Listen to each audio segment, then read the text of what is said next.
What happens to that energy once the body is gone? Is there individuality after the end of the body? Do I exist as I? Do I have a soul? Is there reincarnation? Or is it just my ego that is saying, actually, even when I let my body go, there is an I that still exists, but if that I then forms part of the larger universe, then it has no identity. It's a question, and I can't answer it to people, so would you answer it for me so I can tell people that I'm quite wise now? See, it's very clear. If you close your eyes and sit, right now you're looking at me.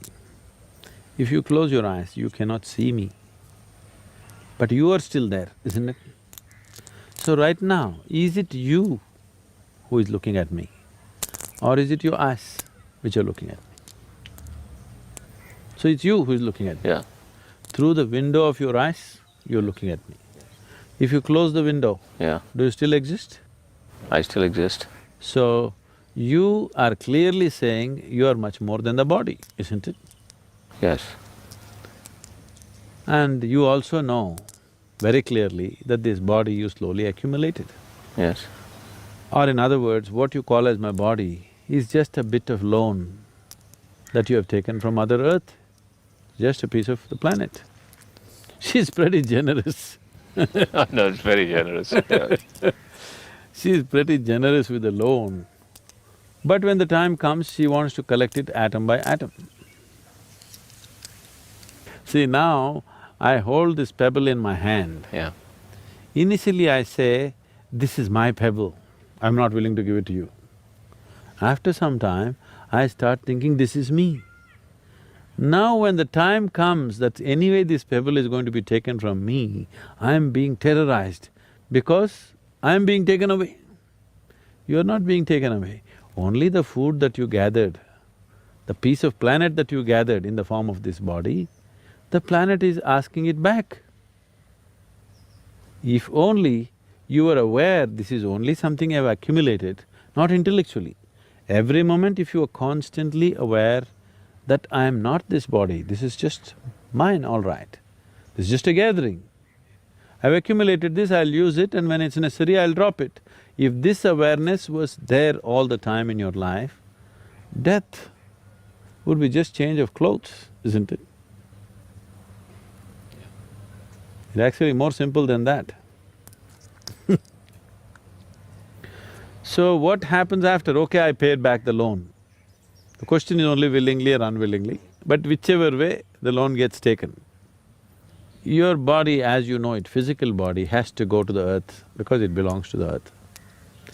But there is a subtler body, which is like a scaffolding. Only because a subtle body is there as a scaffolding, you can build this gross body. You eat a banana, it becomes body, you eat a piece of bread, it becomes body, you eat a brinjal, it becomes body, because there is a subtler scaffolding. This body that you see, the physical body, is only gathering around the subtler body. So when this body falls, the subtle body, which is generally referred to as etheric body or whatever else, is still on. It still has some information, but the important difference is, when you had a physical body and a conscious mind, you had a discriminatory capability. So once the body falls down along with your thinking mind, logical mind and a discriminatory aspect of the mind is fallen, there is no more discrimination. You only happen by tendencies. So still there are certain tendencies. Why so much care in every culture, particularly in this culture, that at the moment of death, if a man is dying, no matter what your relationship with him, you try to utter the God's name or you try to create the right kind of atmosphere for him, even if he's your enemy, you say Ram, Nam, Satya, whatever, whatever simple things have been taught to the people, but something to create awareness and pleasantness around him because you want him to live well. Because at the moment of leaving, in case he is in a certain mode, whatever the mode is, let's say he is in fear mode right now. Now once he loses the discriminatory mind, now there is no control over the fear. See, many times fear arises in your life. Because of your discriminatory mind, you'll say, that's okay, but that it's not like this. You'll reason and try to get out of it. If there is no discriminatory mind, it just snowballs into paranoia. Paranoia not like as living human beings know. Paranoia which grows into a million, billion folds because there's complete absence of discriminatory mind. But suppose you create pleasantness at that moment of death, now this pleasantness also multiplies into a millionfold over because there is no discriminatory mind. Whether it's sweetness or bitterness, pleasantness or unpleasantness, all of this can take on a big proportion if only there is no discriminatory mind. So even when people are living, very little of their discriminatory mind they're using, mostly they're functioning by tendency, which is unfortunate. But once you have shed the body, there is no other way. You will only go by tendency. Unless you've reached a certain level of awareness where you can carry a certain dimension of awareness with you. Otherwise, whatever is your quality will snowball into something very big. If it snowballs into unpleasantness, we say he is in hell. If it snowballs into pleasantness, we say he is in heaven. So heaven and hell are not geographical places, it is a state that somebody gets into. And then reincarnation. You want to come back now? Yes. So if there is substantial amount of information still stored, which is the karma, the karmic substance is still strong, then once, suppose you left out of feebleness of energy, that is you became old, energies became feeble and it rested for some time.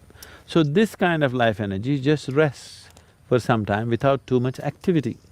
But suppose the energies did not become feeble, but you broke the body by accident or suicide or somebody shot you in the head or somebody broke your heart, whichever way you broke the body and you left, energies were still intense.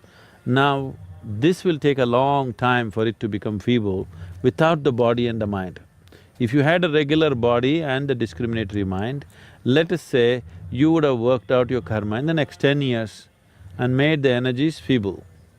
But now that you don't have a body, these 10 years may telescope into 1,000 years. So this is the reason always they told you should never die of suicide, you never should be murdered, accidental death is bad, because now your limbo situation is long, very, very long, because you have no discriminatory mind, we don't know which way you will roll, and the chances of finding another womb are very little because you're in a certain level of intensity you cannot find. So unless you come to the right level of intensity, you are not suitable to take on a new body. So if you died of old age, energies became feeble, everything is fine with your body, you went to bed and you never woke up. Such a person may get back into another womb within 48 hours. But a person who died by breaking his body, either by accident or otherwise, this person may take we don't know how long, depending upon what level of intensity and how much of the information is still there, unworked out. We are going into areas which needs much more elaboration if it needs to be properly understood.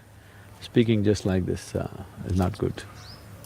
That's why we always joke about it and skip, we never talk about it because it will lead to all kinds of imaginations, unhealthy imagination. Lead me to believe in spirits and ghosts. Yeah Yes, okay. Which is not needed. Not needed. Because then people start… every dark corner they see, they'll start seeing things.